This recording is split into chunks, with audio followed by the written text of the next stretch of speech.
తెలంగాణ కోసం అద్భుతమైనటువంటి పోరాటం చేసినటువంటి ఈ యొక్క జగిత్యాల, కరీంనగర్, నిజామాబాద్, ఉత్తర తెలంగాణకు సంబంధించినటువంటి ఈ యొక్క బహిరంగ సభలో మన ప్రియతమ ప్రధానమంత్రి నరేంద్ర మోడీ గారు వచ్చారు. కాబట్టి అద్భుతంగా మనము రెండు చేతులు పిడికిలు బిగించి నినాదాలు ఇవ్వాలి. భారత్ మాతా కీ, భారత్ మాతా కీ, జై శ్రీరామ్, జై శ్రీరామ్.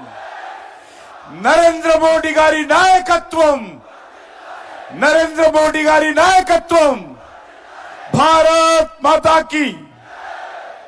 ఈనాటి కార్యక్రమానికి ముఖ్య అతిథులుగా తెలంగాణ సమాజాన్ని, తెలంగాణ ప్రజలను కలవడానికి వచ్చినటువంటి మన ప్రియతమ ప్రధానమంత్రి, ప్రపంచానికే ఈరోజు విశ్వ నాయకుడిగా అన్ని దేశాలకు సంబంధించి, అన్ని వర్గాలకు సంబంధించి గుర్తింపు తెచ్చుకున్నటువంటి నరేంద్ర మోడీ గారు వారి ఈ 9.5 సంవత్సరాల పాలనలో దేశంలో అద్భుతమైనటువంటి పరిపాలన చేసి ఒక పేదవాడి ఇంటి నుంచి మొదలు పెడితే ఈ యొక్క చంద్ర మండలానికి సంబంధించి చంద్రయాన్ వరకు కూడా ఈరోజు ప్రపంచమంతా కూడా అబ్బురపడే విధంగా ఈరోజు నరేంద్ర మోడీ గారి నాయకత్వంలో మంచి పరిపాలన, ఒక నీతివంతమైనటువంటి పరిపాలన, ఒక సుస్థిరమైనటువంటి పరిపాలన ఈ దేశానికి అందిస్తున్న విషయం మనకు తెలుసు.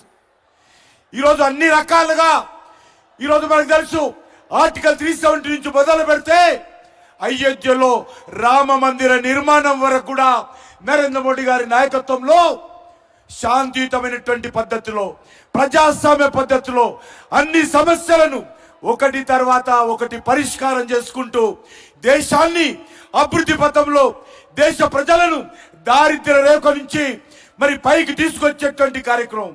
వారి హయాంలో 25 కోట్ల మంది ప్రజలు దారిద్ర్య రేఖ నుంచి పైకి తీసుకొచ్చినటువంటి ఘనత నరేంద్ర మోడీ గారి నాయకత్వానికి దక్కుతుంది.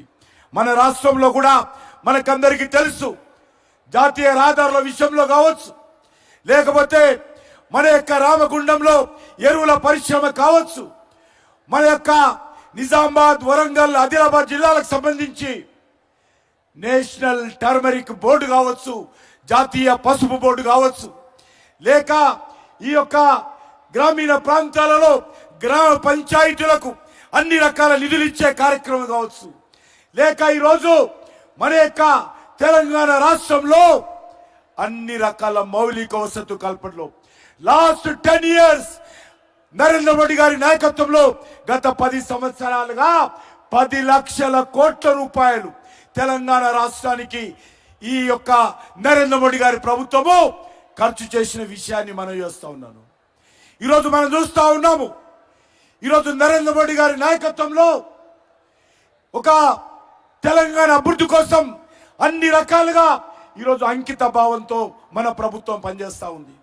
కరోనా వచ్చినప్పుడు ఏ రకంగా ఆదుకున్నారో, కరోనా నుంచి ఈ రోజు వరకు కూడా ప్రతి పేదవాడికి 5 కేజీల బియ్యం కానీ నెలకు, అదేవిధంగా ప్రతి రైతుకు ఈరోజు 6,000 రూపాయలు మోడీ పైసలు బ్యాంక్ అకౌంట్లో వేస్తున్న విషయం కానీ, లేక ఈరోజు రైతులకు సంబంధించినటువంటి గిట్టుబాటు ధర కానీ అన్ని రకాలుగా ఈరోజు తీసుకుపెడుతున్నాం. మనకు తెలుసు, సమ్మక్క సారక్క పేరుతో జాతీయ విశ్వవిద్యాలయం నరేంద్ర మోడీ గారు ఏర్పాటు చేసిన విషయాన్ని మనం చూస్తున్నాను. Tribal university, national tribal university, Sammakka Sarakka మన దేవతలు ఎవరెత్తున్నారో మన దేవతల పేరు మీద ఏర్పాటు చేసిన విషయాన్ని మనం చూస్తున్నాను. అందుకే మన తెలంగాణ సమాజం అంతా కూడా నరేంద్ర మోడీ గారిని ఈరోజు ఆశీర్వదించాల్సిన అవసరం ఉంది. తెలంగాణ అభివృద్ధి కోసం నరేంద్ర మోడీ గారి నాయకత్వంలో కేంద్ర ప్రభుత్వం అంకిత భావంతో ప్రయత్నం చేస్తూ ఉంది. అందుకే మీ అందరినీ కోరుతా ఉన్నాను. ఈరోజు మనం చూసాము, ఈ రాష్ట్రంలో 10 సంవత్సరాలుగా అధికారంలో ఉన్నటువంటి బీఆర్ఎస్ పార్టీ, కేసీఆర్ కుటుంబము ఏ రకంగా దోపిడీ చేసిందో మనకు తెలుసు. 1,000 కోట్ల రూపాయలు దోపిడీ చేయడం జరిగింది. అది కాళేశ్వరం సాగునీటి ప్రాజెక్టు కానీ, లేక లిక్కర్ బిజినెస్ లో కానీ, ఇసుక వ్యాపారంలో కానీ, గ్రానైట్ వ్యాపారంలో కానీ, గొర్రెల పంపిణీలో కానీ, మన్నిరేగాలో కానీ, దళిత బంధులో కానీ, భూ వ్యాపారంలో కానీ, ఈరోజు కాంట్రాక్టుల దగ్గర పూర్తిగా ఈ ప్రభుత్వము గతంలో ఏ రకంగా తెలంగాణ సమాజాన్ని దోపిడీ చేసిందో, ఈరోజు తెలంగాణ దోపిడీ చేసింది సరిపోలేదని చెప్పి ఢిల్లీకి వెళ్ళి ఢిల్లీలో కూడా కేసీఆర్ కుటుంబము, కేసీఆర్ కూతురు కవిత ఏ రకంగా అక్రమంగా ఆపు ప్రభుత్వంతో కలిసి లిక్కర్ వ్యాపారంలో ప్రజాధనాన్ని దోపిడీ చేసిందో, ఏ రకంగా లిక్కర్ కుంభకోణానికి పాల్పడిందో మనం చూసాము. ఇది చాలా తెలంగాణ సమాజం అంతా కూడా ఈరోజు తల దించుకోవాల్సినటువంటి పరిస్థితి ఏర్పడింది. తెలంగాణను 10 సంవత్సరాలుగా దోచినటువంటి కేసీఆర్ కుటుంబము ఢిల్లీకి వెళ్ళి లిక్కర్ బిజినెస్ లో ఈరోజు అక్రమాలకు పాల్పడి తెలంగాణ సమాజం అంతా కూడా తల దించుకునే విధంగా ఈరోజు కేసీఆర్ కుటుంబం వ్యవహారం చేసింది. ఈరోజు కాంగ్రెస్ పార్టీ మళ్ళీ అధికారంలోకి వచ్చింది. గతంలో 10 సంవత్సరాలు కాంగ్రెస్ పార్టీ రాష్ట్రాన్ని పరిపాలించింది. మళ్ళీ మొన్న టిఆర్ఎస్ పార్టీ 10 సంవత్సరాలు పరిపాలించింది. మళ్ళీ ఈరోజు కాంగ్రెస్ పార్టీ అధికారంలోకి వచ్చింది. కాంగ్రెస్ పార్టీ కుక్కతో ఒక వంకరినట్టుగా ఈరోజు తన అవినీతి కార్యక్రమాలు మళ్ళీ తెరలేపడం జరిగింది. ఇచ్చిన 6 గ్యారెంటీలు అమలు చేసే పరిస్థితి లేదు. 100 రోజులైంది కాంగ్రెస్ పార్టీ అధికారంలోకి వచ్చి. 100 రోజుల్లో 6 గ్యారెంటీలు అమలు చేస్తామని చెప్పారు. కానీ ఈ యొక్క 6 గ్యారెంటీల విషయంలో తెలంగాణ సమాజానికి స్పష్టత లేదు. అందుకే మనందరినీ కోరుతా ఉన్నాను, ఈరోజు ఈ రాష్ట్రం ముందుకెళ్లాలంటే, దేశంలో ఒక సుస్థిరమైనటువంటి ప్రభుత్వం రావాలంటే, దేశంలో ఈరోజు నరేంద్ర మోడీ గారి నాయకత్వము మరొకసారి హ్యాట్రిక్ ప్రధానమంత్రిగా నరేంద్ర మోడీ గారిని మనం ఆశీర్వదించాల్సినటువంటి అవసరం ఉంది. అంతేకాకుండా ఈరోజు గత 10 సంవత్సరాలుగా నరేంద్ర మోడీ గారి నాయకత్వంలో తెలంగాణకు అండగా ఉన్న విషయాన్ని మనం చేస్తా ఉన్నాను. వారు గత కొన్ని సంవత్సరాలుగా మరి ఏ రకంగా తెలంగాణలో అన్ని జిల్లాలు పర్యటిస్తూ ఉన్నారో మనం చూస్తూ ఉన్నాము. గత కొద్ది రోజులుగా దక్షిణ భారతదేశంలో నరేంద్ర మోడీ గారి నాయకత్వంలో ఏ రకంగా సౌత్ ఇండియా అభివృద్ధి కోసం కూడా వారు కృషి చేస్తున్నారో మనం చూస్తూ ఉన్నాము. తరచుగా తమిళనాడు కావచ్చు, కేరళ కావచ్చు, కర్ణాటక కావచ్చు, తెలంగాణ కావచ్చు, ఆంధ్ర కావచ్చు, విస్తృతంగా వారు దక్షిణ భారతదేశంలో నరేంద్ర మోడీ గారు పర్యటిస్తూ ఉన్నారు. వారు మన మధ్యకు వస్తూ ఉన్నారు, అభివృద్ధి కార్యక్రమాలను ప్రారంభిస్తూ ఉన్నారు, మనందరితో మాట్లాడుతూ ఉన్నారు. ముఖ్యంగా తెలుగు ప్రజలతో నరేంద్ర మోడీ గారు ఏ రకంగా మమేకమై పనిచేస్తున్నారో మనం చూస్తున్నాం. తెలుగు భాషలో ఈరోజు వారు నేర్చుకోవడం కోసం కృషి చేస్తూ ఉన్నారు. ఈరోజు తెలుగు వాడిగా మనం గర్వపడాలి. తెలుగు భాషను కూడా మన ప్రియతమ ప్రధానమంత్రి గారు ప్రోత్సహిస్తూ ఉన్నారు. తెలుగు భాషలో స్వయంగా ప్రధానమంత్రి గారు మాట్లాడుతూ ఉన్నారని మనం చేస్తూ ఉన్నాను.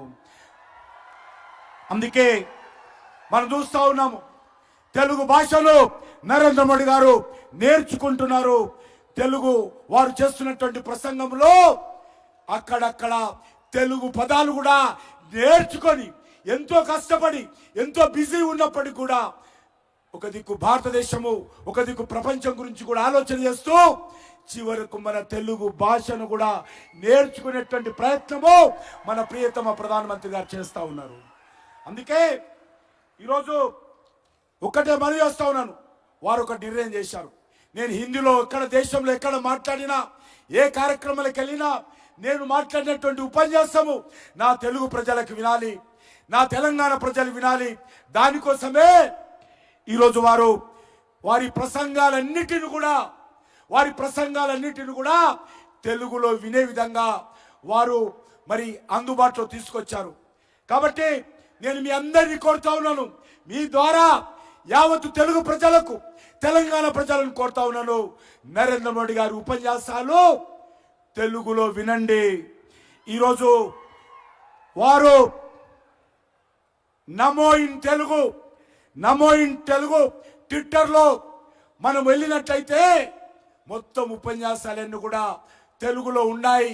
కాబట్టి ఆ ఉపన్యాసాలన్నీ కూడా వినాల్సిందిగా యావత్తు తెలుగు సమాజానికి, యావత్తు తెలంగాణ సమాజానికి